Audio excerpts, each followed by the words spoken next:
SIR হবে, লিখিত নিয়ে নিন। এটা প্রথম এসআইআর হচ্ছে না, বারবার এখানে এই রাজ্যে, শুধুমাত্র এই রাজ্যে দেখানো হচ্ছে এসআইআর একটা নতুন কোনো একটা যন্ত্র। আর এটা 14তম এসআইআর। হ্যাঁ, এটা কারেক্ট। এর আগে লাস্ট এসআইআর থেকে এটা একটা বড় প্রায় 20 বছর 23 বছরের পর হচ্ছে। কিন্তু 2002 যখন এসআইআর হয়েছিল, 13তম এসআইআর, 28 লক্ষ নাম বাদ করেছিল। মাননীয় তো হাততালি দিচ্ছিলেন তখন বিরোধী নেত্রী। আজকে কি হলো? কেন তখন উনি বিরোধী দলে ছিলেন, এখন ক্ষমতা পক্ষে। সেই দিন অল পার্টি মিটিংয়ে তো একটা জিনিস পরিষ্কার হয়ে গেল না।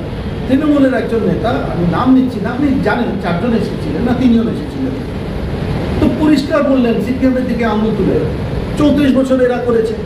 আমি বললাম এখন আপনারা এই করছেন 15 বছর।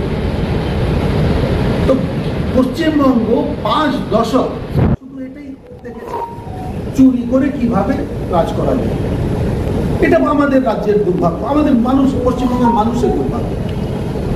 আজকে তো 5টা অবধি টাইম ছিল, আপনারা কি জানালেন আগের দিন এত বার্তাটা বলুন? আজকে 8 তারিখ, তো আজকে ঠিক 4:30টায় আমি এলাম বিজেপির পক্ষ থেকে। আর যে অল পার্টি মিটিংয়ের দিনে আমরা বাড়তি টাইম চেয়েছিলাম এই বুথ পুনর্বিন্যাস নিয়ে। কেন, গতবারও যেটা বলেছিলাম আবার বলছি, যত ডিএম সাহেবরা, ডিইও মিনিটসে লিখেছিলেন, ওদেরই প্রস্তাব সব পার্টি মেনে নিয়েছে, কোনো অবজেকশন ছিল না। সেই দিনই অল পার্টি মিটিং চলাকালীন আমরা 998 বুথের পুনর্বিন্যাসের লিস্ট দিয়েছিলাম। আজকে আমি এসে 665 বুথের পুনর্বিন্যাসের লিস্ট দিয়েছি, যেটা আমাদের অবজেকশন। এইসব অবজেকশন ডিএম সাহেবরা মিনিটসে লেখেননি।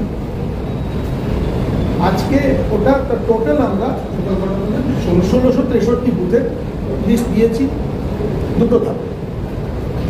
পরিষ্কার দেখা যাচ্ছে এইভাবে মিথ্যাবাদী আমাদের ডিএম মিনিটসে লিখছেন, কোনো অবজেকশন নেই। আর এখানে অবজেকশনগুলো কি মেন কারণ, যেটা অবজেকশনের কারণ হলো, আমরা যেটা কনসিডার করে অবজেকশন করলাম,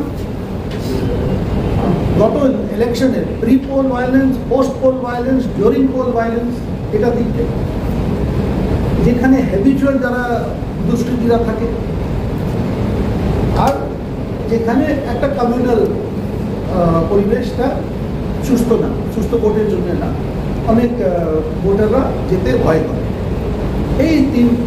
এই 4টে গ্রামের মূলত আমরা অবজেকশন করেছি।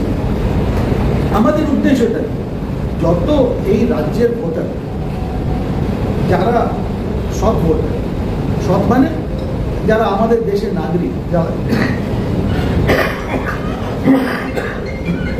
দুধ না এসে ভোট দিয়ে যায়, ওদের জন্য কি ভালো হবে ওটাই মনে রেখে দিয়েছি।